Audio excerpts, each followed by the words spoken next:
Hello students, myself Mahmood Alam, your science teacher. Today I am going to teach you about conservation of environments. आज हम लोग conservation of environment के बारे में पढ़ेंगे. इसके पहले फर्स्ट, सेकेंड, थर्ड पार्ट में हम लोग इन्वायरमेंट्स के जो और इन्वायरमेंट्स है उसके waste disposal, global warming, acid rain के बारे में पढ़ें. कल आप लोग को मैं ग्रीन हाउस जो था उसके बारे में पढ़ाया था. Causes of global warming, effect of global warming. Cause क्या है, कारण क्या है, ग्लोबल वार्मिंग का कारण क्या है और इफ़ेक्ट्स क्या है. और एसिड रेन के बारे में पढ़ाया था, harmful effects of acid rain पढ़ाया था. And prevention of acid rain बनाया था, जिसमें आपको बताया था कि किस तरह एसिड रेन के चलते ताजमहल पेल होते जा रहा है, पीला होते जा रहा है. और स्टेप पढ़ाया था प्रिवेंट ऑफ ग्लोबल वार्मिंग को, cut down of use fossil fuel का यूज़ कम करना होगा, reduce deforestation and plant more and more trees. Deforestation के बारे में पढ़ाया था कि कटिंग डाउन ट्रीज, अगर ग्लोबल वार्मिंग को बचाना है तो कटिंग डाउन ट्रीज कम करना होगा, ज़्यादा से ज़्यादा प्लांट्स लगाना होगा. और एसिड रेन, एलपीजी, अगर एसिड रेन को कम करना है तो एलपीजी डोमेस्टिक यूज़ के लिए यूज़ करना होगा, कोल पेट्रोलियम वगैरह का यूज़ नहीं करना होगा. व्हीकल्स के जगह पे, पेट्रोल डीजल के जगह पे सीएनजी गैस का यूज़ करना होगा. और इंडस्ट्रियल जितने वेस्ट है उसको सेफली उसको डिस्पोज करना होगा और फॉसिल फ्यूल्स को यूज़ नहीं करना पड़ेगा. तो today I am going to teach you about conservation of environments. इसके 3 पार्ट्स में आपने पढ़ा कि इन्वायरमेंट्स को कौन कौन थिंग्स ज़्यादा इफ़ेक्ट डालते हैं, प्रभाव डालते हैं. अब उसको कैसे हम बचाएंगे. अगर हम इन्वायरमेंट को नहीं बचाते हैं तो आने वाले समय में बहुत प्रॉब्लम फेस करना पड़ेगा. इसलिए कंजर्वेशन ऑफ इन्वायरमेंट्स को जानना आपके लिए बहुत नेसेसरी है. तो चलिए शुरू करते हैं. 4th पार्ट है ये आज का. इस पिक्चर में आप देख रहे हो कि कैसे हम कंजर्व करेंगे अपने इन्वायरमेंट्स को. देखिए, ये सब एनिमल रिसोर्सेज हैं, व्हीकल्स हैं, ये सब इन्वायरमेंट को नुकसान करते हैं. इसके जगह पे आप सोलर एनर्जी का यूज़ करें, विंड एनर्जी का यूज़ करेंगे, मोर से मोर ट्रीज लगाएंगे, डिफोरेस्टेशन को रोकेंगे, सॉइल रिसोर्सेज का सही यूज़ करेंगे, तब जा कर के आप अपने इन्वायरमेंट्स को बचा सकते हो. ये सब एटमॉस्फेयर के रिसोर्सेज हैं, इन्वायरमेंट्स के रिसोर्सेज हैं, जिससे इन्वायरमेंट्स को इफ़ेक्ट पड़ता है. और क्या करेंगे आप, जैसे कि सोलर एनर्जी लगाएंगे तो आप इन्वायरमेंट को बचा सकते हैं, विंड एनर्जी का यूज़ करेंगे, व्हीकल्स में सीएनजी वगैरह का यूज़ करेंगे, ये सब ज़्यादा प्लांट्स लगाएंगे, जंगल की कटाई को रोकेंगे, तब जा करके आप कंट्रोल कर सकते हैं. First, conservation of environments. We need to manage and conserve our natural resources to preserve our environments. हमें इस बात की आवश्यकता है कि हम अपने नीड को मैनेज करें, जो भी हमारी नीड्स हैं, आवश्यकताएं हैं, उसको कम करें.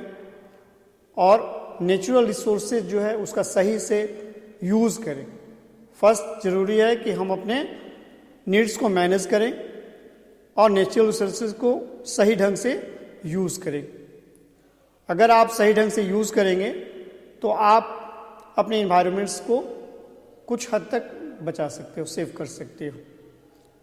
क्योंकि नेचुरल रिसोर्सेज जो है एक निश्चित अवेलेबिलिटी है, उनकी एक निश्चित मात्रा में है. अगर उसका ज़्यादा यूज़ होगा तो धीरे धीरे क्या होते जा रहा है, ख़त्म होते जा रहे हैं. अब देखिए कोल ख़त्म होते जा रहा, पेट्रोलियम ख़त्म होते जा रहे हैं। इससे एनवायरनमेंट को नुकसान भी है और ये ख़त्म भी हो रहे हैं। जितने भी रिसोर्सेज हैं, natural resources, day by day कम होते जा रहे हैं, तो उसको हमको कंजर्व करने की ज़रूरत है। अगर हम उसका यूज़ केयरफुल करेंगे, एफिशिएंट यूज़ करेंगे, तो हम इससे बच सकते हैं। हम अपने आप अपने नेचुरल रिसोर्सेज को सेव कर सकते हैं। And also to ensure their availability for the future generation. अगर हम सही से नेचुरल रिसोर्सेज का यूज़ नहीं करेंगे तो जो आने वाले हमारे जनरेशन है, नस्ल है, उसको बहुत डिफ़िकल्टी को फेस करना पड़ेगा। बहुत सारे डिफ़िकल्टीज आएंगी, उनको कुछ मिलेगा ही नहीं, बहुत कम नेचुरल रिसोर्सेज उनको मिलेंगे। इसलिए हमको बचाना है अपने फ्यूचर जनरेशन के लिए। नेक्स्ट जो हमारा जनरेशन होगा उनके लिए हमको सेव करके रखना है। Conservation of resources means their careful and efficient uses. Some of the major are, बहुत सारे तरीके हैं जिसके अपना करके आप अपने रिसोर्सेज का सही यूज़ करके अपने एनवायरनमेंट्स को बचा सकते हैं। अगला पॉइंट है to keep the air clean there should be a check on the emission of toxic gases from factories.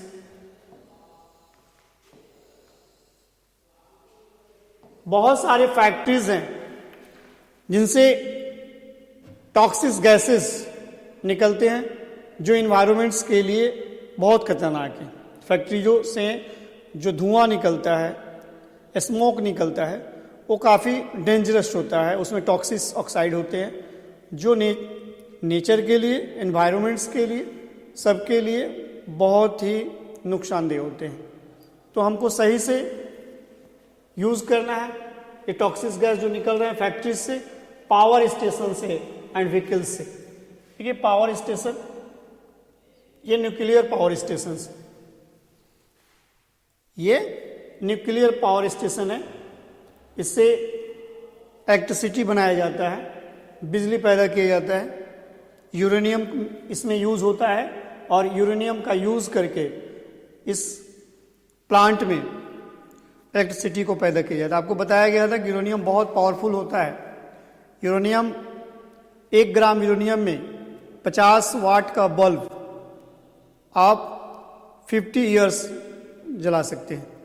इतनी बिजली बनेगी 1 ग्राम यूरेनियम से कि 50 वाट का बल्ब 50 साल तक उससे जल सकता है। 1 ग्राम यूरेनियम 50 टन कोयला जितना एनर्जी देगा आप जलाने के बाद, उतना एनर्जी 1 ग्राम यूरेनियम से मिलता है। अब सोचिए यूरेनियम कितने पावरफुल होते हैं। उसी यूरेनियम का यूज़ करके बिजली पैदा किया जाता है इन पावर स्टेशनों में।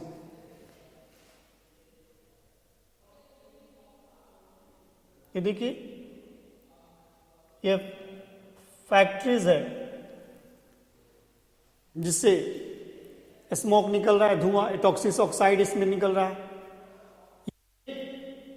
दोनों पावर स्टेशन और ये फैक्ट्री का जो धुआं, ये दोनों टॉक्सिक ऑक्साइड निकालते हैं जो एनवायरमेंट्स के लिए काफ़ी नुकसानदेह है।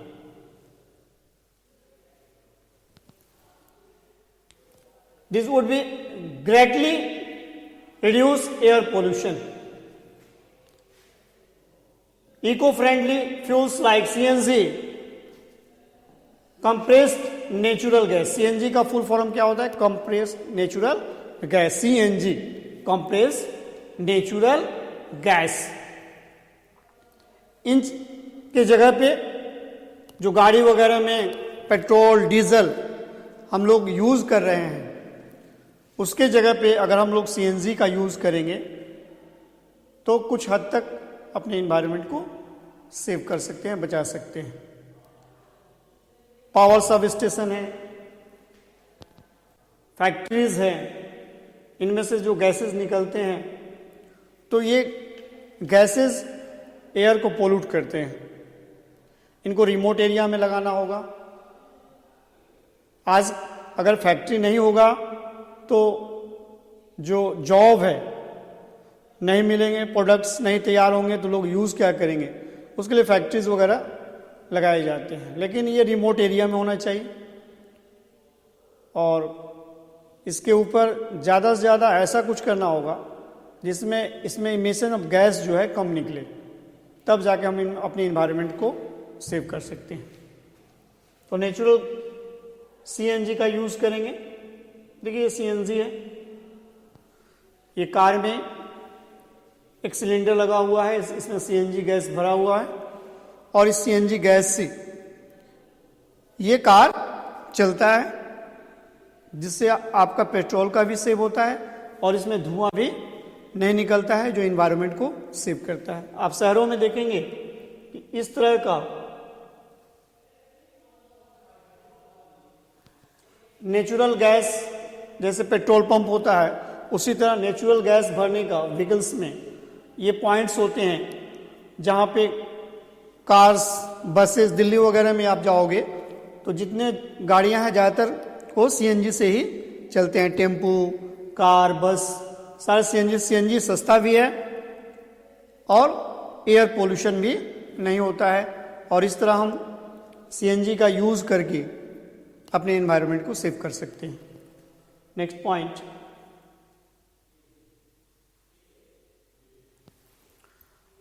Conservation of water include using it wisely and maintaining it's quality.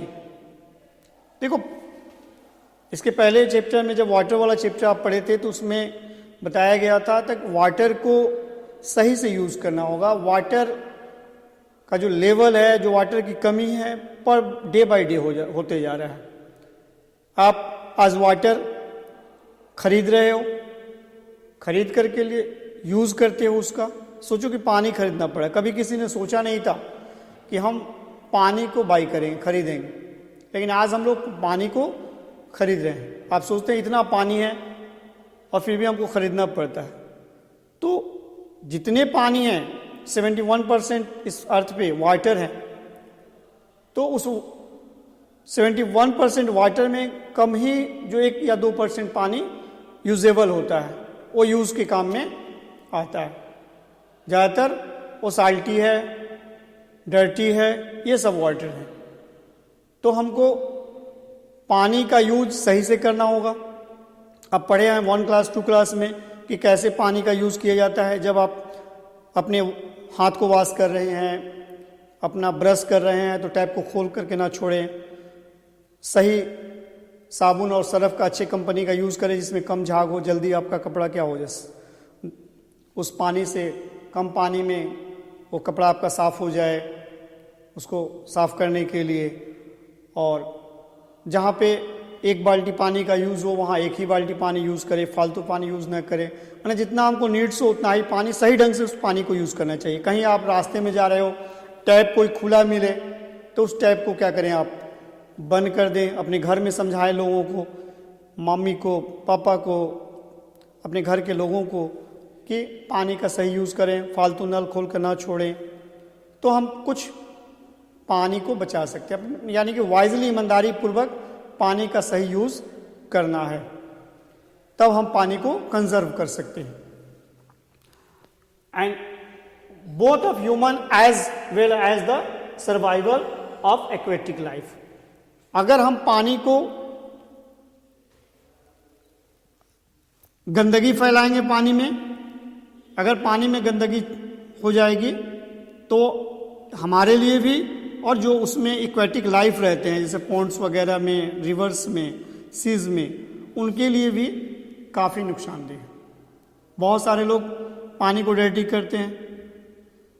कई तरीके हैं पानी को डर्टी करने के लिए। जैसे अब देखिए, आप एक पिक्चर देखिए,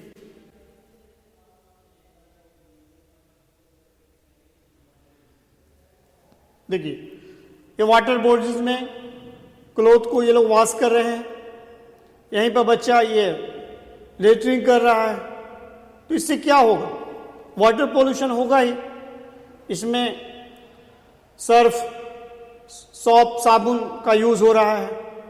ये कपड़े का जितना गंदगी है ये फिर इस पानी में मिलेगा और पानी गंदा हो जाएगा। पानी जब गंदा होगा तो जिसमें एक एक्वेटिक लाइफ है ये जो एक्वेटिक लाइफ है इनको भी काफ़ी नुकसान होगा। इसलिए हमें पानी को गंदा नहीं करना चाहिए, पानी को साफ रखना चाहिए, कपड़ा वगैरह नहीं साफ करना चाहिए, मवेशियों को उसमें बात नहीं करवाना चाहिए। और इस तरह हम ये कर करके इसमें ये सब चीज़ नहीं करेंगे। लेटरिन वगैरह बहुत लोग गंदा चीज़ उसमें फेंकना, विसर्जन करना। आजकल देखिए विसर्जन, चाहे कोई पूजा की सामग्री वगैरह है, हम लोग ले जाकर फेंक देते हैं। ये अगर आप उसको कहीं मिट्टी में गाड़ दें या कोई गड्ढा खोद करके उसमें पानी डाल के विसर्जन कर दें और फिर उसको भर दें तो विसर्जन भी हो जाएगा और आपका रिवर पॉल्यूट भी नहीं होगा। आप कभी भी वॉशिंग ना करें रिवर वगैरह में, पॉन्ड्स वगैरह में, तो इस तरह आप पानी को सेव कर सकते हैं। अगर पानी को सेव करना है तो इन तरीकों को अपनाना होगा। नेक्स्ट,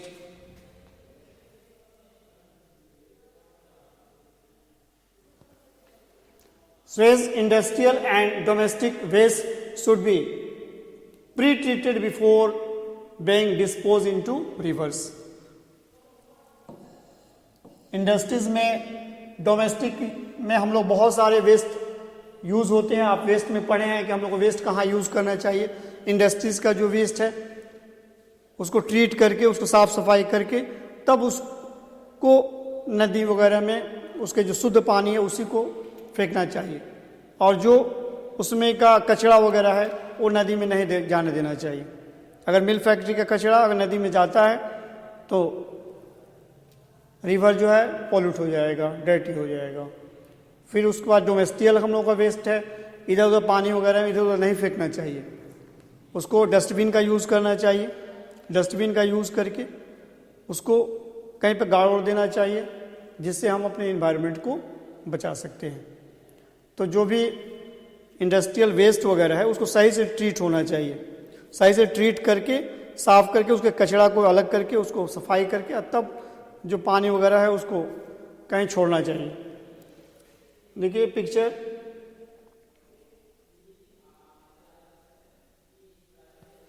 इस पिक्चर में आप देख रहे हो कि फैक्ट्री है और उस फैक्ट्री का जितना जो वाटर है, केमिकल्स है, मड है, वो सारा इस पाइप के द्वारा इस रिवर में गिर रहा है। तो जितने भी इसमें कचड़े हैं वो बहुत एक्वेटिक लाइफ के लिए नुकसानदेह होते हैं। वो अगर पानी में मिल जाएंगे तो जितने भी एक्वेटिक लाइफ है, जो भी इसमें पानी में इस रिवर में जीव रहते हैं, उनको ब्रीदिंग करने में दिक्कत करेंगे, हो सकता है कि वो मर भी जाए।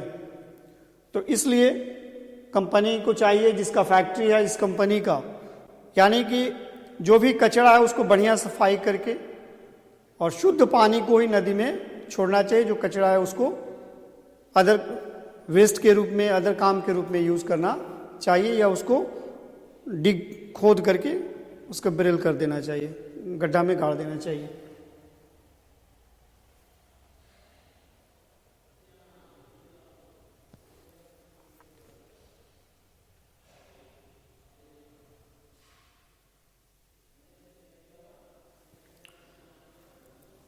Next, to prevent water pollution, human activities like washing of clothes should not be allowed to near water bodies। पहले बताया गया कि ये अलाउ नहीं होना चाहिए कि वाटर बॉडीज में मिल फैक्ट्री का कचरा गिरे, कोई क्लॉथ वगैरह जा करके मवेशी वगैरह को उसमें स्नान करवाए, नदी किनारे जाकर लेटरिन वगैरह करे, कोई जो केमिकल मटेरियल्स होते हैं उसको नदी में फेंके, कोई पूजा पाठ की सामग्री को जाकर के पॉन्ड्स में, रिवर्स में, सीज में फेंके। क्यों जानते हैं उसमें बहुत सारे केमिकल्स लगे होते हैं और उसी में हम लोग उसको विसर्जित कर देते हैं, जिससे नदी का पानी गंदा हो जाता है, पॉल्यूट हो जाता है और जो उसके लाइफ हैं उसमें एक्वेटिक लाइफ उसको बहुत नुकसान करता है। Next,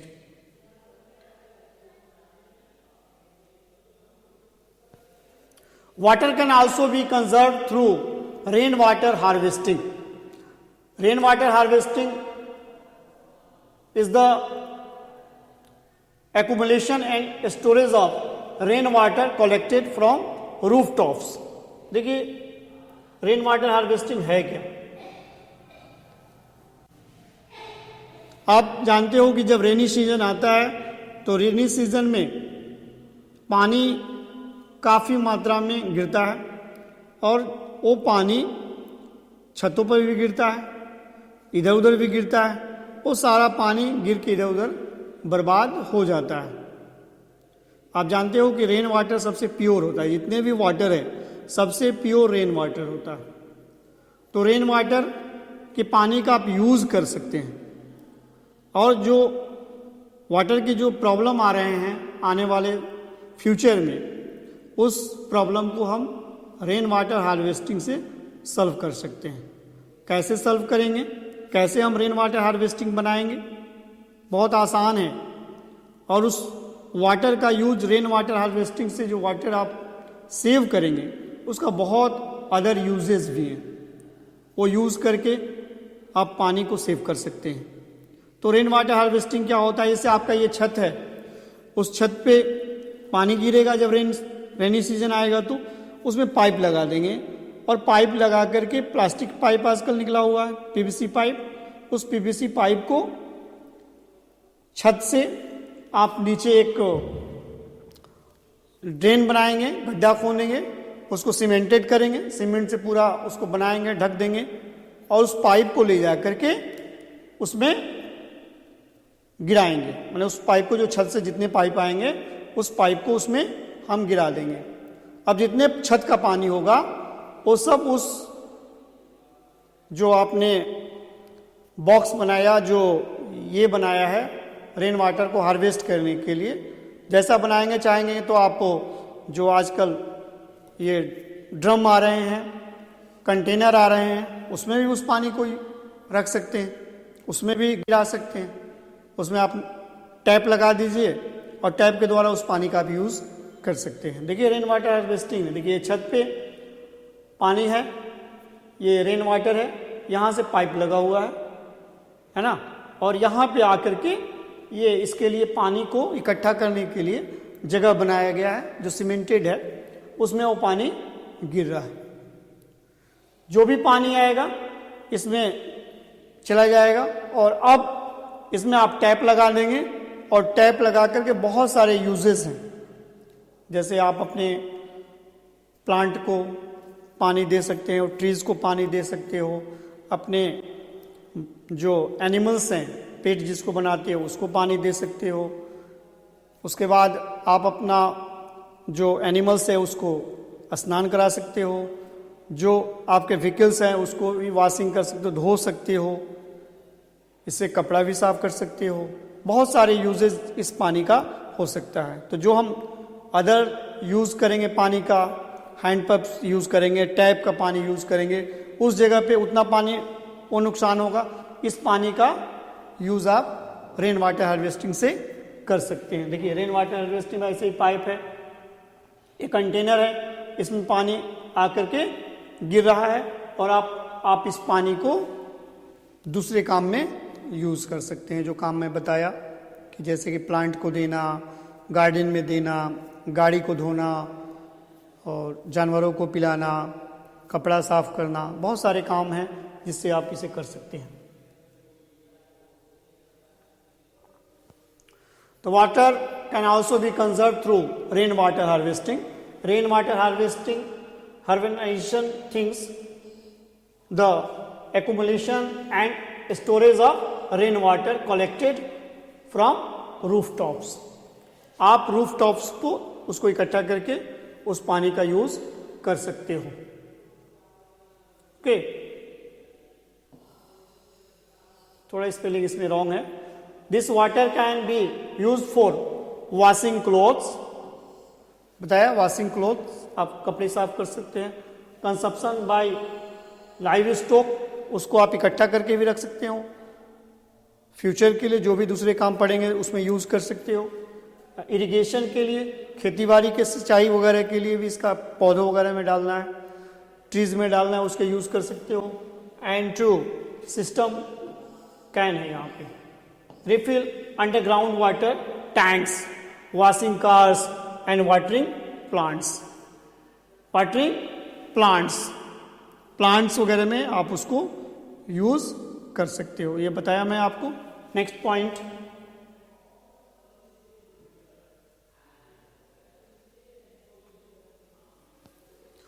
soil is a natural resources for growing plants. आप जानते हो कि सॉइल भी एक नेचुरल रिसोर्सेज है, क्योंकि सॉइल में ही जितने पौधे हैं, प्लांट्स हैं, ट्रीज हैं, उसको हम लोग सो करते हैं, बोते हैं, और उसी से जो हमें ग्रेन्स मिलते हैं, फ्रूट्स मिलते हैं, वेजिटेबल्स मिलते हैं, हम उनका यूज करते हैं। तो इसका भी बहुत बड़ा रोल है एनवायरमेंट्स में। Nowadays the uses of inorganic fertilisers to boost farm yields has increased. आज किसान अपने खेतों में यूरिया, पोटास, ये इनऑर्गेनिक जो फर्टिलाइजर्स है उसका यूज करते हैं, जो इन्वायरमेंट्स के लिए बहुत ही नुकसानदेह है। ये जो इनऑर्गेनिक फर्टिलाइजर्स है, आप देखिए पिक्चर्स इनऑर्गेनिक फर्टिलाइजर्स का, ये इनऑर्गेनिक फर्टिलाइजर्स हैं, इनका यूज यूरिया, पोटास वगैरह वगैरह इसमें है। इसका फार्मर यूज करता है अपने खेतों की शक्ति को बढ़ाने के लिए, ताकि उसमें पैदावार क्या हो, ज़्यादा हो। पैदावार को ज़्यादा करने के लिए फार्मर इन फर्टिलाइजर्स का यूज करता है, जो इन्वायरमेंट के लिए काफ़ी नुकसानदेह। इसके जगह पे आप जो मैन्यूर है, एनिमल्स जो डंग्स है, उसका यूज करेंगे तो आप इससे बच सकते हैं और आपका इन्वायरमेंट को नुकसान नहीं होगा।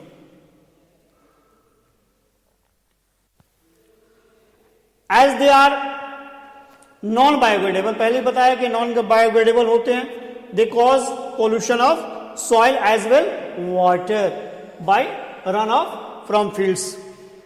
ये सॉइल के लिए भी नुकसानदेह, सॉइल को भी पोल्यूट करते हैं। साथ में जब खेतों में इरिगेशन होता है या रेन होता है, तो वो पानी जो बह करके वाटर बॉडीज में जाता है, तो उसमें तो खाद यूज करते हैं, ये नॉन बायोडिग्रेडेबल है, तो सारे बह करके पानी के साथ उस वाटर बॉडीज में चले जाते हैं और उस वाटर को भी पोल्यूट कर देते हैं। तो इसलिए इसका यूज कम होना चाहिए, होना ही नहीं चाहिए। इसके जब मैन्यूर या दूसरे जो ऑर्गेनिक्स हैं उनका यूज करना चाहिए। This should not be used in excess, use करना चाहिए, क्योंकि आबादी पॉपुलेशन बहुत बढ़ गया है, कम करना है, थोड़ी मात्रा में इसका यूज करना है, ताकि हम अपने सॉइल को भी बचा सकें और वाटर को भी पॉल्यूट होने से बचा सकें। नेक्स्ट, इसके लिए क्या करना पड़ेगा? More trees should be planted to prevent soil erosion. ज्यादा से ज्यादा हम पेड़ लगाएंगे, सॉइल इरोजन होगा। जब रेन होता है तो सॉइल इरोजन होता है, मिट्टी का कटाव होता है। अगर हम पौधे ज्यादा लगाएंगे तो पौधे के जो रूट्स होते हैं वो मिट्टी को पकड़ के रखते हैं, मिट्टी को पकड़ के रखते हैं, जिससे सॉइल इरोजन नहीं होता है। तो जितना ज़्यादा प्लांट्स हम लगाएंगे उतना मिट्टी का जो कटाव है वो कम होगा। And trees hold the soil and protect from being carried away by rain water and floods. Floods भी जब आते हैं तो ये जो पौधे होते हैं उनके रूट जो है मिट्टी को पकड़ के रखते हैं, तो रेन हो या फ्लड्स हो वो मिट्टी को दहने नहीं देते हैं। तो इससे हम सॉइल इरोजन होने से बच सकते हैं। मिट्टी जो टॉप सॉइल होता है ये सारा बह करके अदर जगह चला जाएगा, तो खेती की जो पावर है वो कम हो जाएगी। इसलिए हमको ज़्यादा से ज़्यादा पेड़ लगाना चाहिए, जितना ज़्यादा हो सके हम पेड़ लगाएंगे, हम अपने सॉइल को भी बचा सकते हैं और अपने वाटर को भी बचा सकते हैं। Next,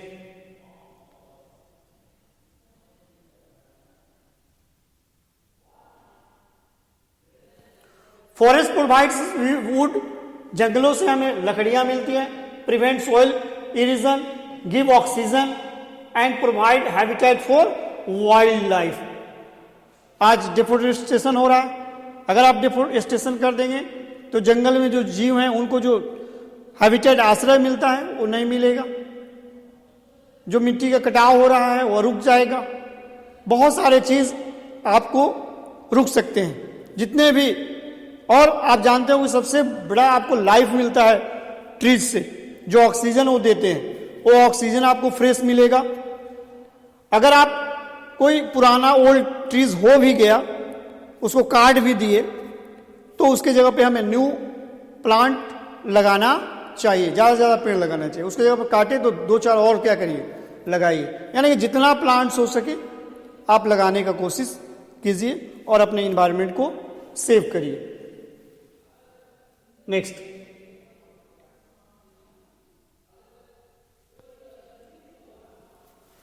to conserve fuels like petroleum और coal which are in limited supply, we need to use them wisely. देखिए, पहले ही मैं बताया कि जो फॉसिल फ्यूल्स है, कोल, पेट्रोलियम, डीजल, ये सब बहुत कम मात्रा में है, या नेचुरल रिसोर्स से धीरे धीरे कम होते जा रहे हैं। इनके जगह पे हम अदर फ्यूल्स का यूज करें, सोलर एनर्जी यूज करें, बैटरी का यूज करें, सीएनजी का यूज करें, तो हम कुछ हद तक अपने एनवायरमेंट्स को बचा सकते हैं। Next, we can use alternative source of energy like CNG, solar energy. Solar energy का हम यूज करेंगे, ये तो कभी खत्म नहीं होगा सोलर एनर्जी। सीएनजी भी है, इसमें आपको एयर जो है पॉल्यूट नहीं होता है, और हमको जो एसिड रेन का सामना करना पड़ता है ये सब नहीं होगा अगर आप इन सब का यूज करेंगे तो। नेक्स्ट, और सबसे बड़ा, आज ह्यूमन बीइंग ही अपने नीड्स के लिए इन्वायरमेंट्स को नुकसान कर रहा है। अपने इन्वायरमेंट्स को हर तरह से अपने जरूरी के लिए उसको यूज करके, अपने रिसोर्सेज को नेचुरल रिसोर्स के यूज करके इन्वायरमेंट्स को पॉल्यूट कर रहा है। तो उसके लिए सरकार ने कुछ लॉज बनाए हैं, कुछ कानून बनाए हैं जो बहुत ही डेंजर है। इसके लिए आपको जेल हो जाएगा, सजा मिलेगी। तो the government of India has passed many laws like the environments protection act 1986 में 1986 में भारत सरकार ने एनवायरनमेंट को सेव करने के लिए एक्ट बनाया टू प्रिवेंट इन्वायरमेंटल पोल्यूशन। जो इन्वायरमेंटल पोल्यूशन जितने हैं, उस पोल्यूशन को कंट्रोल करने के लिए भारत सरकार ने 1986 में एक लॉज बनाया जिसके तहत आपको सजा हो सकती है। This act aim at protection and improvement. इसका लक्ष्य है कि अपने इन्वायरमेंट को बचाया जाए, अपने इन्वायरमेंट को सेव किया जाए, सुरक्षित किया जाए, तब जाकर के हम अपने इन्वायरमेंट्स को, और भी बहुत सारी चीज़ें हैं जिसके कर करके आप अपने इन्वायरमेंट्स को बचा सकते हैं। यानी कानून है, उस कानून को मानना पड़ेगा। अगर आप पोल्यूशन फैलाते हैं, पोल्यूशन करते हैं, तो आपको सज़ा हो सकता है। इसलिए आप ज़्यादा से ज़्यादा कोशिश करेंगे कि पोल्यूशन ना हो। तो इस चैप्टर में हम लोगों ने पढ़ा डिस्पोजल, वेस्ट डिस्पोजल, और ये global warming, acid rain, conservation of environments, और किस तरह एसिड रेन को प्रिवेंट किया जाएगा, वेस्ट डिस्पोजल कैसे यूज़ करेंगे, वेस्ट को कैसे यूज़ करेंगे हम, ग्रीन हाउस गैसेस क्या हैं, acid rain, causes of global warming, step क्या है प्रिवेंट करने का ग्लोबल वार्मिंग का, इन सब चीज़ों के बारे में हम लोगों ने पढ़ा। तो आज ये चैप्टर और एनवायरमेंट्स फिनिश हुआ। तो thank you students, have a good day.